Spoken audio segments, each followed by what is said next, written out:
Have you ever wondered what Star Wars The Clone Wars, Thundercats, Voltron, The Dragon Prince, Mike Tyson's Mysteries, and The Mandalorian all have in common? It turns out it's everybody's favorite boy in the iceberg. Guys, I'm Nemo, and today we are talking about the undeniable legacy of Avatar: The Last Airbender alumni, and how Avatar has more to do with Star Wars than you ever knew before. So without further ado, let's get into it. So we can all agree the most bittersweet thing about the original Avatar: The Last Airbender was its length. The show came and went far too soon. On one hand, it was great to see a group of passionate people be able to tell their story with a pre-planned beginning, middle, and end, and remain untarnished by our executive capitalistic overlords. It was a beautiful thing, and arguably one of the reasons Avatar is so perfect is because it's an airtight show. But on the other hand, I mean, come on, we couldn't get a book 4. I mean, come on, we know the main reason we didn't is because of the aforementioned capitalistic overlords and a certain film adaptation that needn't be mentioned by name, which is further evidence that we are living in the worst timeline. Instead of one more season of one of the greatest animated series of all time, we got possibly the worst film adaptation of anything ever. Though honestly,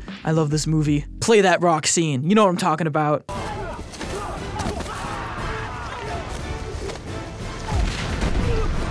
That being said, we best not dwell on the negatives in these dark times. I think one of the best ways to look on the bright side of Avatar's short 3-season run is looking at what was made because of it. Avatar's success was not an isolated effort. There's a lot more at play than just 2 creators. There's an entire crew and team that were exceptionally talented people who all went on to do incredible things, some things you probably didn't even know about, oftentimes leading to them developing their own series that never strayed too far from the predecessor. So let's start with one of the most successful Avatar alumni projects, Star Wars: The Clone Wars. Now, I never would have guessed in a million years that these shows were even remotely connected until we were doing the research for this video, and honestly, now it makes a lot of sense. Star Wars: The Clone Wars is one of the most hailed Star Wars property of all time, especially in recent years, and that has a lot to do with the genius mind of Dave Filoni. Dave Filoni met co-creators of Avatar, Michael Dante DiMartino and Brian Konietzko, during their time together on King of the Hill of all projects. When they shared their plans and idea for Avatar with Dave, he loved it so much that he pleaded to let them direct the first hour. Additionally, Filoni would direct other fantastic episodes, such as Siege of the North Part 2, Jet, The Blue Spirit, and many more iconic episodes. But how he got his start on Star Wars is another entirely crazy story.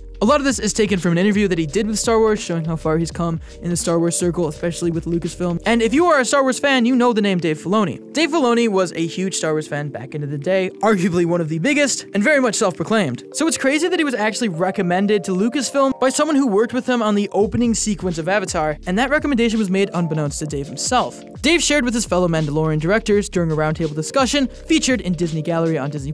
I almost didn't get the job because I thought it was a practical joke. He goes on to explain that during his time on Book 1 of Avatar, he was so excited for Revenge of the Sith that the crew from SpongeBob would tease him about it. So when he got the call from Lucasfilm Animation, he fully believed it was the SpongeBob guys pranking him. Thus, he wasn't taking the call very seriously. There's this producer who I'd never heard of, from Lucasfilm Animation, and they're doing the Clone Wars. I said, but you kind of already did that, right? And I'm talking like that, because getting to the Clone Wars, and she's like, well, you've been recommended to us by George. I'm like, really? George recommended me, huh? And this is the way I'm talking. It wasn't until after they had already made the appointment that Filoni asked the producer, who put you up to this? And she replied with, is this Dave Filoni? Are you working on Avatar: The Last Airbender? Well, you're the guy. That's when Dave Filoni realized this was really happening and his life changed forever. And then my answer was like, oh, you have no idea how the guy I am. I am so the guy. Now I'm saying all the wrong things, like absolutely the wrong things. And later Kaitrin told me she wanted to like cancel the interview right there, but she had already said it because she's like, you sound like a crazy person.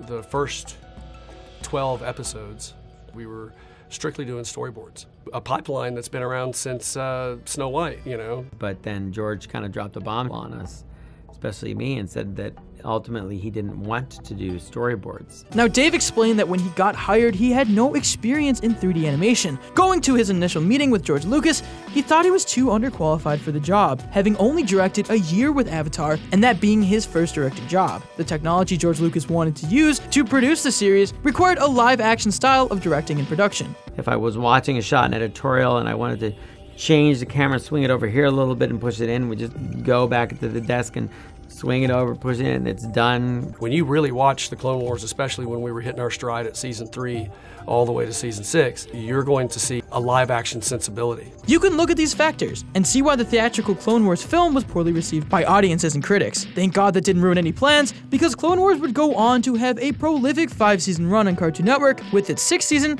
airing on Netflix and its revival finishing up on Disney+. Avatar's connections to Star Wars wouldn't stop there, as Dave Filoni would continue to produce 2 more animated Star Wars series for Disney, and then some, but we'll come back to that later. Outside of the world of Star Wars, there was another little-known show in 2011 that a lot of Avatar alumni got their hands on, and that show was Thundercats 2011. And the man in question is Ethan Spalding. He was a director and storyboard artist on Avatar. He delivered a lot of historic episodes for Book 2 and 3, including The Blind Bandit, Part 1 of Sozin's Comet, The Boiling Rock Part 2, The Avatar and the Fire Lord, and more. So yeah, some pretty quintessential episodes. We're gonna be honest here. None of us at the Roundtable are too into Thundercats, so this segment will be kept semi-brief. Thankfully, you don't have to contribute to the Thundercats wiki to see Avatar's influences bleed through this show. And Thundercats is a cult classic, hailed by many as an incredible animated series that was slept on for a long time, so I'm probably sleeping on it. I need to give it a watch. But the Avatar influences are undeniable. Fortunately, due to the decrease in action-oriented cartoons at the start of the 2010s, the series wound up being shorter-lived than Avatar, being cancelled after its 2nd season due to a lack of toy sales. That is the worst reason for anything ever. At least they're back now with Thundercats Roar, which from what I understand is a very polarizing show, but also a very funny show, so you should definitely check it out. Keep an open mind. A lot of talented people worked on it. The next show I want to talk about is Voltron Legendary Defender. Say what you want about Voltron, this was a beloved and incredible show. Were the last few seasons maybe not as good as the other ones? That's not for us to decide, and frankly, we're not here to talk about it today. The bottom line is, when Voltron Legendary Defenders first started, it radiated Avatar energy. The art style, the humor, the action, all of these pieces were there, and for the most part, it did not disappoint. One could even point to Voltron for DreamWorks TVA's current sling of hit after hit with shows like She-Ra, Kipo, and The Dragon Prince, which we will definitely talk about later. Lauren Montgomery and Joaquim Dos Santos co-developed and show-ran this series. Lauren and Joaquin worked on some fantastic episodes together in Book 3, including the entire second half of Sozin's Comet, The Puppet Master, The Eclipse, and The Southern Raiders, to name a few. But those two showrunners aren't the only Avatar alumni that worked on Voltron, as staff writer Tim Hedrick served as the head writer for the series, and they all did an incredible job. With this much Avatar talent on the show, it's no wonder the series is essentially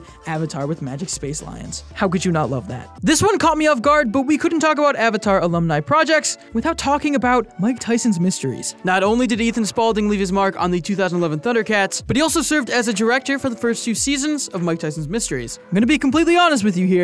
While doing research for this video, this one completely caught me off guard, but I love it. Giancarlo Volpe co-created this series, but you know what? We can make a whole other video on this man's career, because holy cow, he's worked on the most shows since Avatar, and he even had a pretty great resume before Avatar as well. Gonna have to put some respect on their name, for sure. So in order to give proper respect to the shows this video was conceived for, the ones that take heavy direct inspiration from Avatar, we're just gonna list off some of his other accomplishments real quick, including Green Lantern, the animated series, both Star Wars The Clone Wars and Star Wars Rebels, Season 2 of Star vs. The Forces of Evil, and half of the Season 3 premiere movie, along with, like I said, Mike Tyson's Mysteries, which every clip I see is very funny. I still have to watch the show, truth be told, but it's always exceeded my expectations. Its premise seems amazing, and anyone who worked on Avatar knows how to make animated television. So there's no doubt in my mind that we should all give this a watch if we haven't seen it. Now on to the most obvious choice. I mean, are you serious? Guys, how could we not talk about the Dragon Prince in this video? This is textbook Avatar alumni. This piece of animation, mwah, it is sitting at 100% on Rotten Tomatoes.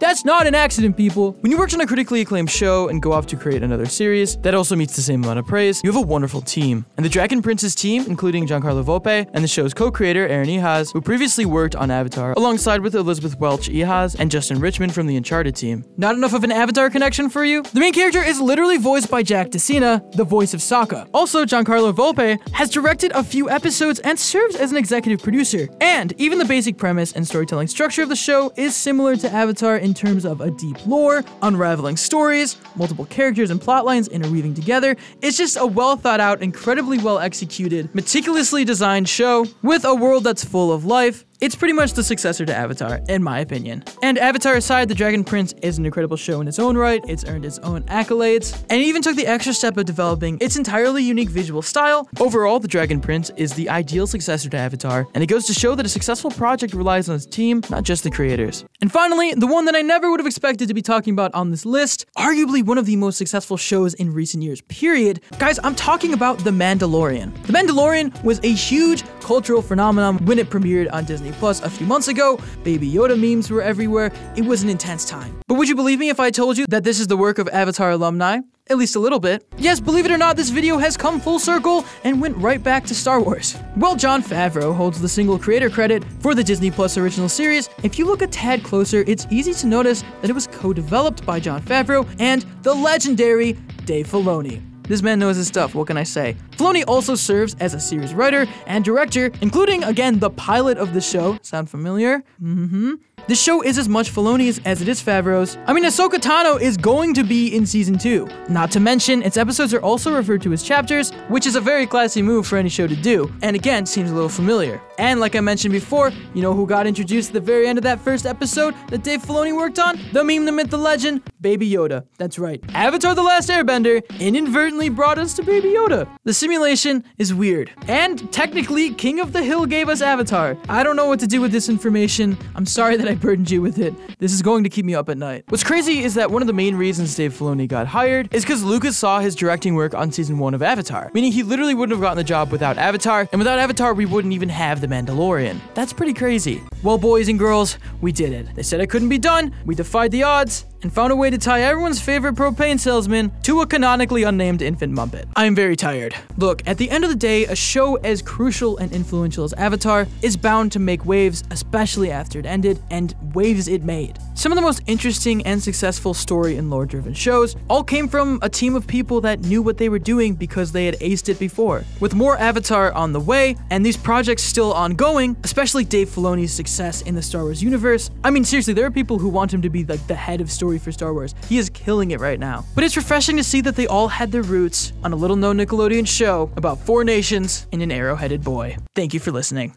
But as always, I want to know what you guys think. Did any of this surprise you? Did it not? Let us know in those comments down below, or tweet to us for Roundtable vids, or me at @RetroNemo. As always, if you enjoyed this video, make sure to give it a like, share it, and subscribe to the Roundtable for more incredible cartoon content. As always, guys, I'm Nemo, and I will see you next time. Peace.